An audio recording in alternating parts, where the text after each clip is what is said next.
A lot of people have fathers that teach them sports. My father happened to be a great strategist. And from a very young age, I recall having discussions with him about what he was doing. At the time, he was running fairly large companies. And I can remember driving in the car with him and him talking to me about strategy, about what is strategy and how to think differently about a company. Vertus Norton was well qualified to teach his son. At the time, he was sales planning manager of the billion-dollar beverage division of General Foods Corporation in New York, with responsibility for iconic products like Kool-Aid, Country Time, and others. In 1985, he was recruited by Dart and Kraft and eventually became the head of Hobart Corporation U.S. near Cincinnati, Ohio. 5 years later, he rejoined Kraft General Foods in Chicago as vice president of the Channel Group, managing a billion-dollar pilot business unit that led to the eventual integration of General Foods, Oscar Mayer, and Kraft Foods. Based on his track record, Vertus was asked to help re-engineer the company to increase efficiency in relation to an industry-wide initiative called Efficient Consumer Response. In the subsequent 3 years, Kraft's ECR, or efficiency rating, moved from 10th to first place. I've known Vertus for over 25 years, and it was apparent to me immediately that here was a very special man. A man that had wonderful ethics, great business strategies, enthusiasm. There was no question that this man was going to be a huge success, and he is a success. Vertus retired from Kraft at age 57 and moved to Park City, Utah. We thought he would take retirement seriously. He did not. Shortly after doing some service for our church, he was asked to run a biotech company. He had a lab in Southern California, 5 PhDs reporting to him, a series of master's or graduate students as well, all doing work for him there. And he ran that for 4 years, and we thought he was done. But Vertus Norton was not done. Through his son Tyler, Vertus was introduced to another biotech company and invited to become a member of their board. I recall coming to the house one afternoon only to find books strewn about his desk, chemistry and biology books, and I said, "Now what in the world are you doing now?" And he proceeded to tell me that he had been invited to sit on the board of this company that had an incredible technology. And I do recall him saying, "But they don't know exactly what they have." And that's an invitation to my dad. He's going to figure it out. He's a puzzler. I was intrigued until they told me it was made from salt water. And I told them, "This doesn't sound right, and you're going to have to convince me it's real." They said, "Well, we can do that." They said, "We have a lot of research, and we'll give you some of the best research. You can look at it." And after running a lab and having my association with these people for 4 years, I knew what to look for. And I went through the science, and it was good, defensible science.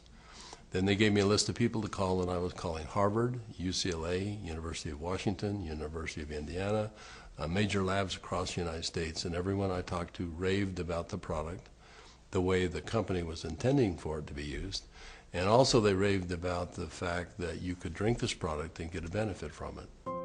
At the time, the product could only be produced in limited quantities through small devices. Highly unstable, it had to be used within minutes of production. But seeing the strength of the product, Vertus agreed to join the board of directors. As soon as I did that, they said, "We're going to give you one of these devices to put in your house. We'd like you to become familiar with it." I started drinking the product that was made in this device, and my thinking cleared up. I had more energy. I felt better than I had for years. And now, keep in mind, I was in my 60s at that time. And I thought, holy cow, what is this? So I went to the first board meeting and found out that they were flat out of money. They were $1 million in debt. We said, let's see if we can help them find money. We tried for about 90 days, could not. Eventually the company folded, and they actually merged it with another company, an energy company. And when that happened, that company started selling off assets.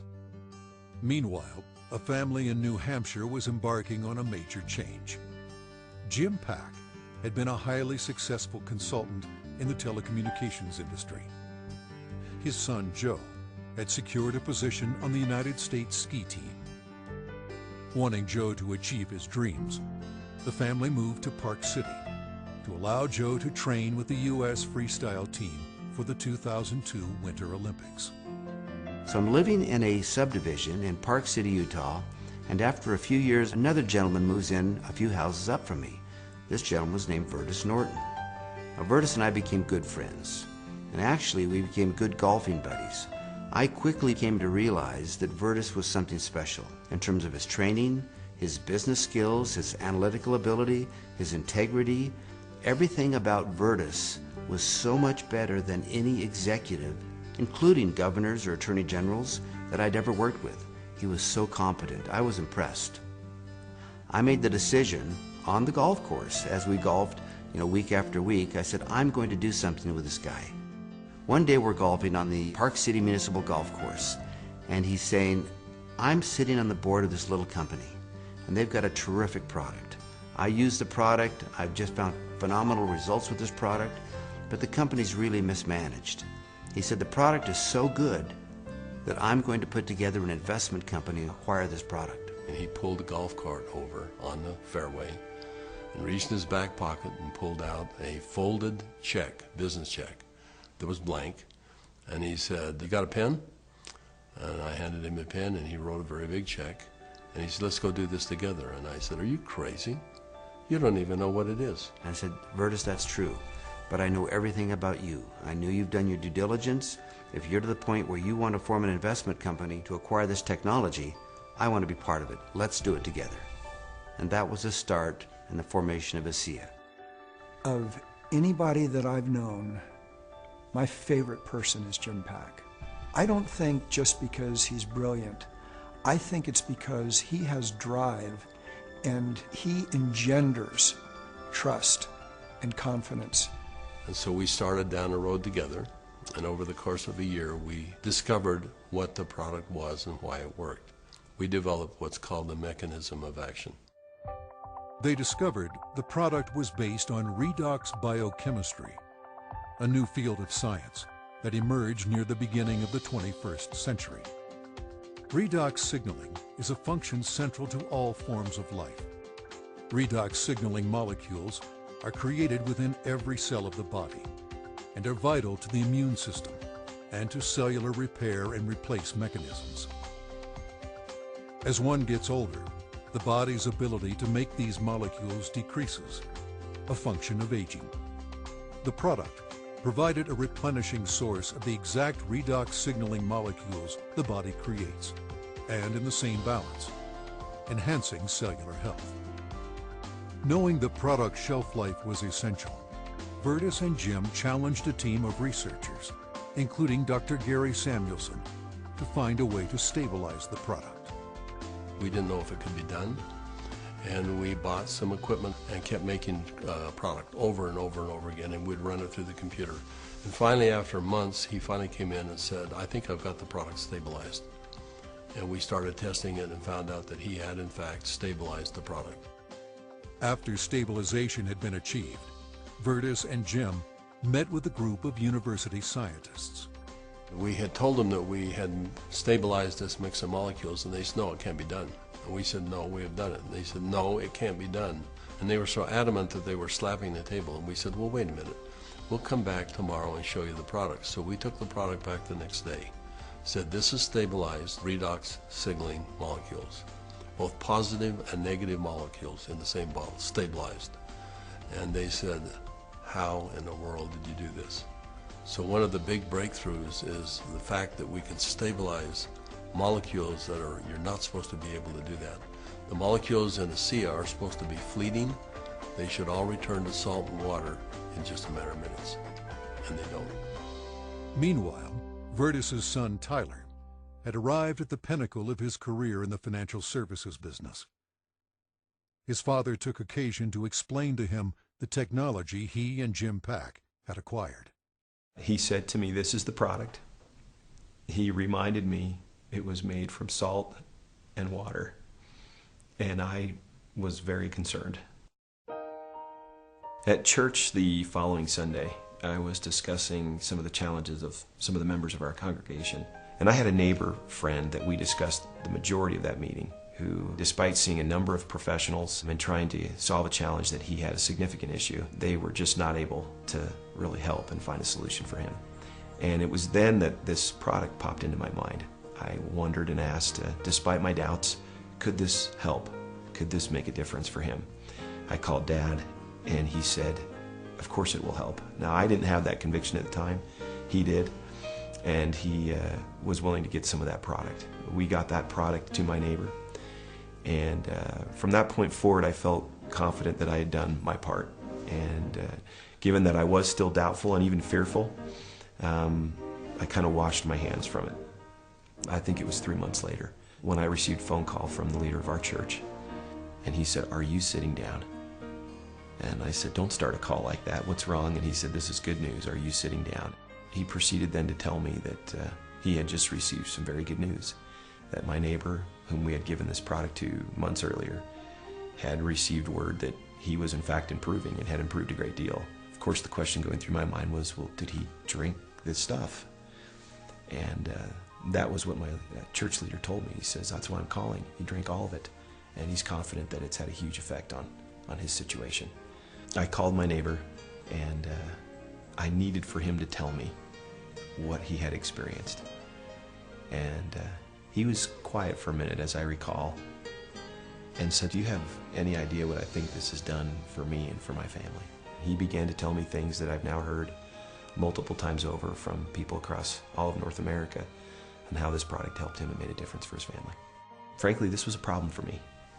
This became a problem for me. It was my first indication that this could be real, this could be meaningful.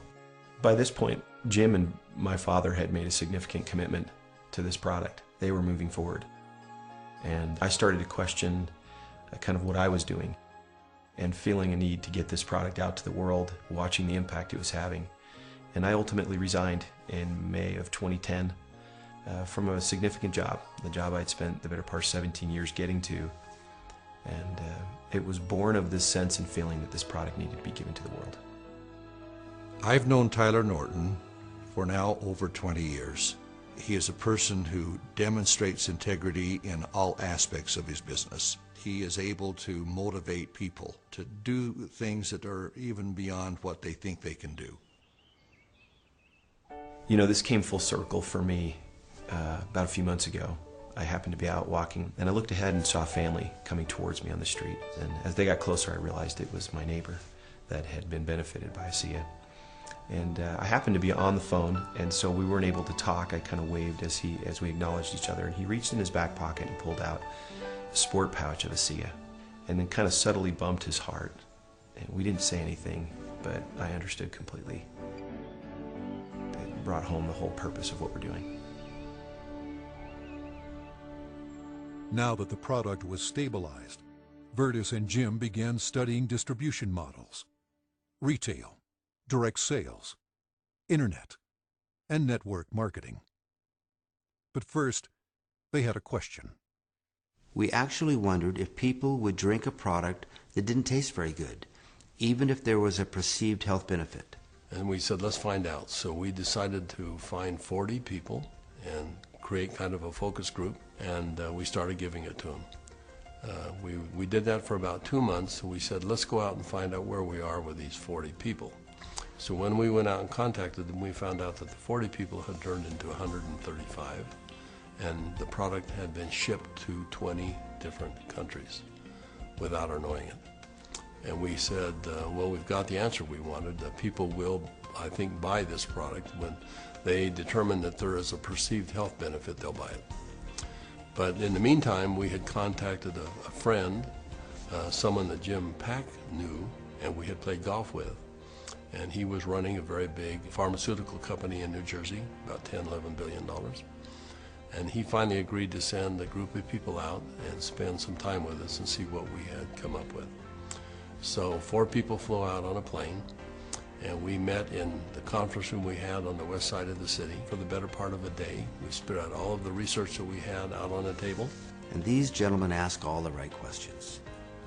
They thoroughly went through all of the science that we had, and as they'd do that, they'd call back to their headquarters and ask questions. About 2 o'clock in the afternoon, they came to us, and they said, "We think you've got something really special here. We're going to write you a check that is large enough that you don't want to talk to anyone else. But there's a catch." And I said, "What's the catch?" And they said, "You've got to shut it down." And I said, "Shut what down?" And they said, "You've got 135 people on this product right now. Shut it down. People have problems all the time, and they deal with them as best they can. You're going to have to walk away." And that kind of took us back a little bit. In fact, I said, that seems a little harsh to me. And they said, "You want to work with us, you walk away." We said, "Well, we'll let you know." So we ushered them out of the building, and we huddled around the conference table. We came to realize that this had changed for us from a business play to something very important. This was a cause. This was a responsibility.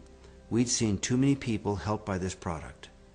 We realized that the only option before us was network marketing. And in that conference room on that day, we made that decision to form a network marketing company. ASEA LLC opened its doors for business in July 2009 with just a handful of independent associates. Today there are tens of thousands, and their ranks are growing exponentially every month. In 2012, the company announced its entry into Europe, the first of many international steps to come. Every company has a vision, but for Vertus and I, our vision is just a little bit different given our age. This is not about making $1 million. This is about changing 1 million lives. One of my fondest memories is of a Meet ASEA meeting that we held in Lexington, Kentucky. We had a huge group of people that came, very impressive group, and a lot of people coming up talking about what ASEA had done for them personally. But at the end of the meeting, they invited me to come up and gave me a small treasure chest. Wasn't very big, but as you open up the treasure chest, it's filled with letters of gratitude and thanks. It meant a great deal to me. So we came back to Salt Lake City, and I asked our people to go out and find a treasure chest, which we have done, and we have it in the office, and we continue to add letters to it. I have the privilege of going around the country and talking to people about this product. And it's not uncommon at the end of a meeting to have a group of people line up and want to tell me and really thank me, but more thank my dad and Jim for what they've done.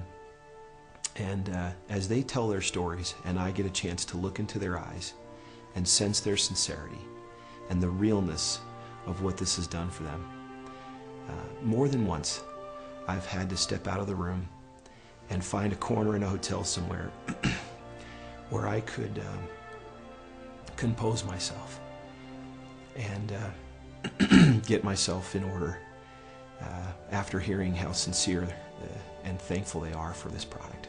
You know, we started off looking at this as a business opportunity, and as we progressed, it became more of a sense of purpose, but it's much more than that. We're creating a culture here. We're creating a family. I believe that the heart and soul of this company is represented in our associates. Our associates becoming is as important to us as them making an income. I don't believe you build checks. I believe you build people. And perhaps one of the greatest blessings of my time here at ASEA is embodied in these marvelous, enriching relationships with wonderful people. People that are desirous to improve their lives, share something meaningful with others, make a difference in the world, and become more.